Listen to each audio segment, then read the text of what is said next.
So I'm going to talk about decomposition, ecology in general, and we're going to do a little microscope demonstration and check out the critters under the scope. Kind of the purpose of this session is to kind of understand the principle of decomposition as a natural process of which composting is based upon.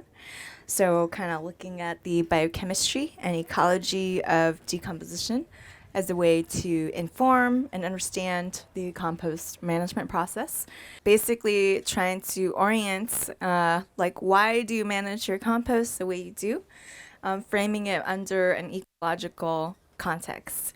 So when we understand the ecological principles, we understand how our management decisions are affecting the ecology of the compost and the soil. And I'm also going to talk a little bit about the humus and organic matter. I don't know, it's kind of a controversy, I guess, around it, and what that is about, and the role of the C to N ratio, and kind of the importance of other nutrients as well, like phosphorus and sulfur. So talking a lot about carbon, that gets a lot of attention. So all of these processes we've kind of mentioned as the source of CO2 emissions. So I'm not going to go into that too much. Carbon sequestration happens because organic matter kind of forms into a more stabilized form where it's resistant to further degradation. So people sometimes call it humus. I like to call it humus, but some soil scientists these days are like against that idea. It's like they don't want to call it humus, and they just want to call it like persistent and stabilized organic matter. So it's just a form of organic matter that's more resistant to degradation. I've been talking about kind of two sort of different carbon pools. One is like more labile or active, and so it's higher turnover, so it doesn't stick around that long. It's going to release like more CO2 versus like what we call recalcitrant or more resistant long-term carbon pools. But basically, the breakdown of organic matter. So I guess the traditional view of humus is that it's kind of a linear process. So organic matter goes through a metabolic breakdown process, turns into humus, and that's like the end product of decomposition. And through that process, we're releasing CO2, plant available nutrients, sugars, and acids, as well as energy, such as heat. And that's all mediated by the microbial ecology. So I want to compare like the forest floor, where things are happening slowly. There's no heat generation. It's a cold process. The leaf litter layer is getting decomposed, and soil is being formed in a kind of slow process. On the other end of the spectrum is hot composting, taking that same principle of decomposition and tweaking variables such as carbon to nitrogen ratio, moisture content, and things like that, and basically engineering it to kind of make it go faster. And when we do that, because of the biochemical metabolic breakdown process that releases heat, we get a lot of heat generated from the microbial metabolism that happens.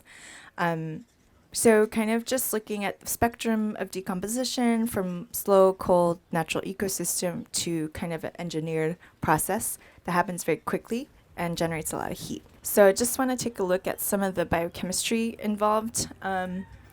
So in the organic matter, a lot of the material is like plant matter. So like a lot of the plant cells have tough plant cell walls. Woody materials or like carbony materials have a lot of tough fibers in them. And those are called like lignin, hemicellulose, cellulose. So those refer to compounds that consist of plant cell walls and kind of woody and fibery carbonaceous materials. We also have proteins. So if you think about a protein, it's thousands and thousands of amino acids hooked up together. There's a nitrogen group in the amino acid. So that's where a lot of our nitrogen is coming from. If we look at a structure of a protein and all the thousands and thousands of amino acids together and think about all the thousands and thousands and thousands of proteins that exist in our cells and structures, can start to get an idea of how much what that like nitrogen content is kind of like. There's another structure of a protein called cellulase. Yeah, so think about all the living things in soil and compost, all the organisms, microorganisms, as well as animal matter, plant matter. All of these contain proteins. They all contain, the plant material is going to contain plant cell wall materials, et cetera, et cetera. We also have lipids that are in most cell membranes. Have a lipid bilayer, which is like fatty acids, also where phosphorus shows up as well. When we break it down, the plant matter is in that lower left pie chart, and we see it's mostly a lot of that cellulose and lignin and hemicellulose material, and a little bit of protein, a little bit of sugars, and a little bit of fats. But a lot of it is that like complex starchy fibery material. So we're going through different kind of biochemical breakdown processes. The oxidation of organic matter releases CO2, water, and energy. A lot of these processes release energy and heat, and that's part of why the compost pile heats up. Breakdown of cellulose and starch gives us organic acids and simple sugars. Breakdown of proteins gives us plant-available nitrogen. Breakdown of lignin, which is what this molecular structure is. It's like kind of the woody, fibery material. That's part of what contributes to humus formation and soil organic matter formation. Another look at the soil food web that's doing all of this activity for us. So different organisms are involved, bacteria. There's some facultative fermentation bacteria can be facultative aerobes, so sometimes they can also function in oxygenated environments, so they can operate in both anaerobic and aerobic environments. So these are some bacteria: Lactobacillus, Leuconostoc, Pediococcus, Staphylococcus. They transform sugars, starch, lipids into organic acids and simple sugars. I mentioned before that the protozoa and nematodes release plant-available nitrogen. Actinobacteria is kind of a white ashy material you'll see in your hot compost piles. They're technically a form of bacteria that form filaments like fungi, and they break down cellulose, chitin, and phospholipids, so some of the fibery materials and some of the fatty acids. And then there's these groups of fungi called white rot and brown rot fungi that really focus on breaking down lignin and forming humus or stabilized organic matter. This is kind of a cool little concept called the microbial loop, where the root releases sugars called exudates that attracts bacteria. Protozoa feed on bacteria, and then the protozoa release nitrogen and plant growth promoting hormones. So the plant is indirectly feeding itself kind of by feeding the microbial ecology. The C to N ratio of plant materials ranges from 15 to 600. Soil bacteria and fungi have a lower C to N ratio. So the differences in the C to N ratio is what allows the soil food web metabolic activity to create plant available nutrients and nitrogen cycling. For example, protozoa have less nitrogen in their cells than bacteria they can consume. So the protozoa are about 10 to 1, bacteria about 3 to 1. So the excess nitrogen is released as ammonium.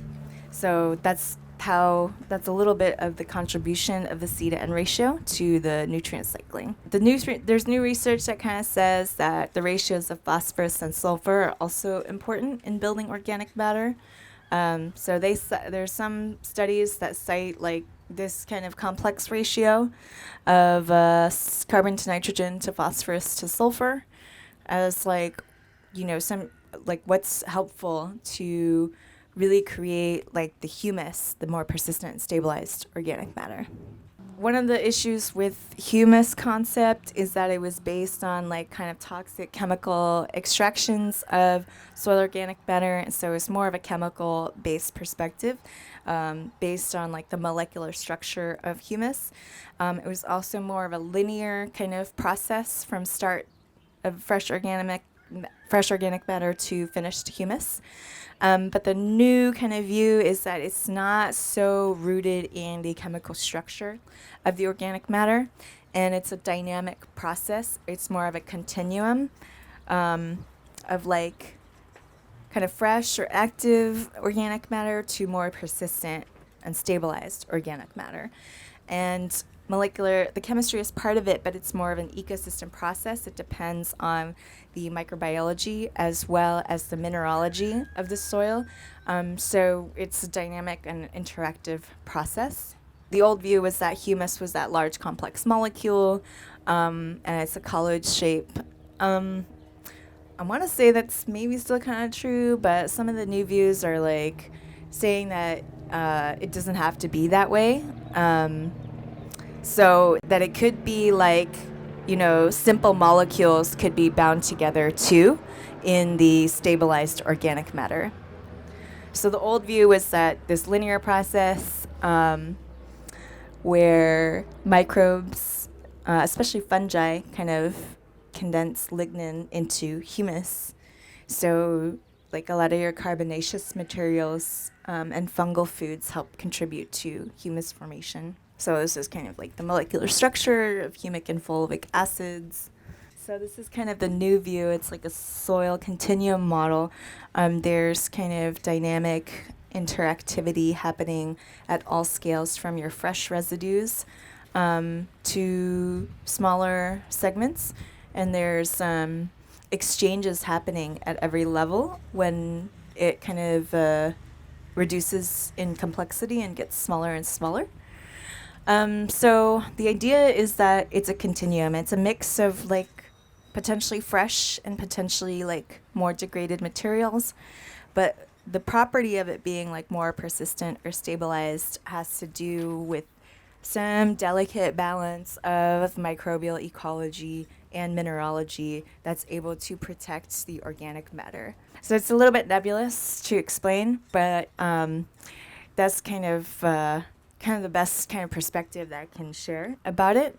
So what is humus? What is organic matter? It's like we don't even know.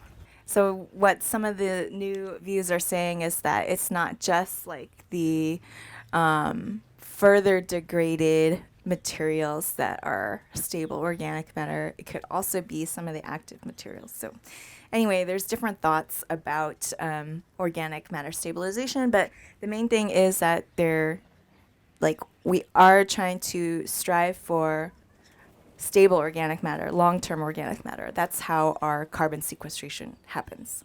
So that's still happening. Just like what kind of process it actually is kind of up for debate. So that's kind of the art of decomposition. We start with our chemistry of our organic matter. We have our variables of our carbon to nitrogen that affects our rate of decomposition, and that affects whether the temperature is hot or cold, and that can affect other things like the fungi to bacteria ratio. And from a management perspective, we might be interested in the microbial composition of the compost based on the purpose and the quality that we want to use it for. So that distinction between the forest floor and the hot compost pile is like the slow and cold, too fast and hot. So when you're trying to increase the rate of decomposition, you increase your rate of metabolism, and that increases the temperature. So the degree to which you want to do that depends on the types of plants or ecosystem or what you're trying to do, your end use. If you're trying to kind of encourage more fungal growth or encourage more hardy carbon to hang out there. So this is a diagram of kind of the lasagna mulching method. This is like a lawn conversion. The idea is like you put down cardboard and then mulch and then manure, and then you could put some more mulch on top. And so this is kind of a slower decomposition. It's not quite like it's kind of like a compost, but it's not quite meant to be that way. It's maybe like a slow compost. And it's not really meant to get like super hot or anything, but it's a quick way to load up a lot of organic matter into a soil. It's been neglected for some time. So that's a great process for quickly kind of building up soil to grow food on like a vacant lot or something like that. There's a principle called biological or ecological succession. That influences our ecology both below ground and above ground. So it's kind of like the soil horizon formation. We start with kind of like pioneer or weedy species, maybe more bacterially dominated soils. And then as that ecology evolves, more kind of complex, kind of perennial plant species are able to take root, and the soil shifts to encourage and facilitate more fungal growth. So our annual vegetable cultivation is kind of in the more balanced area, like right before the forest starts to emerge. So it's where the bacteria and fungi are kind of balanced. And then as we reach a more mature forest ecosystem, it's going to be more dominated by fungi. So if you're, wanting to support trees or do more agroforestry type stuff, encouraging a more fungally dominated soil is helpful. So, you might want to be thinking about like encouraging more fungi in your compost or paying attention to that and how that works. So I'm going to do a quick microscopy demonstration, and we're going to see what critters we can find in there. So this is a picture of a nematode, which is like an invincible worm.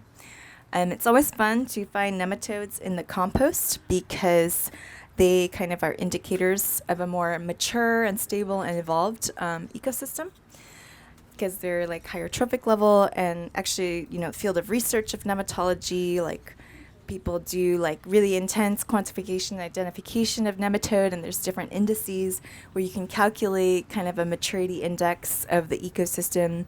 People have been looking at it to look at compost maturity. So this is a fungal strand, fungal hyphae.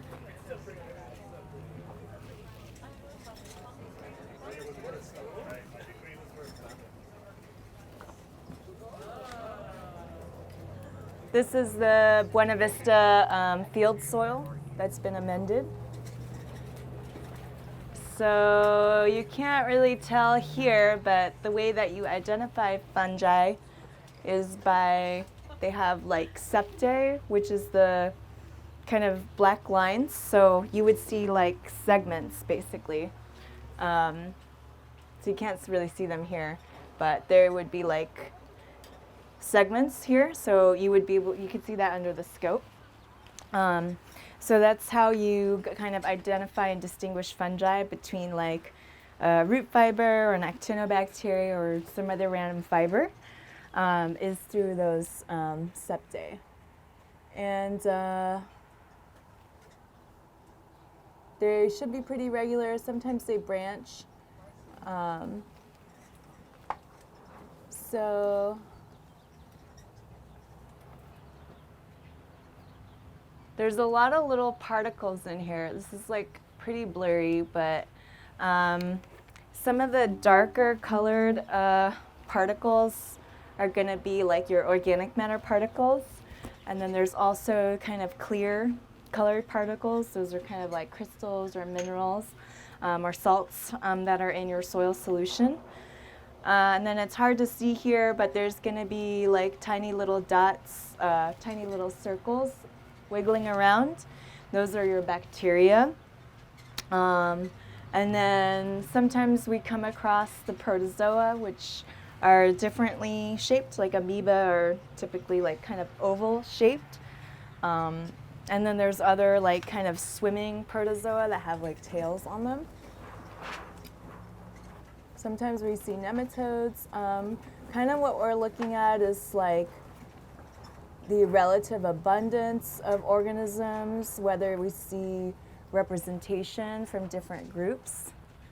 So that's kind of what I like to look for, is like how active is the microbial ecology, how diverse is it, and especially like to see kind of like fungi, nematodes, and things like that.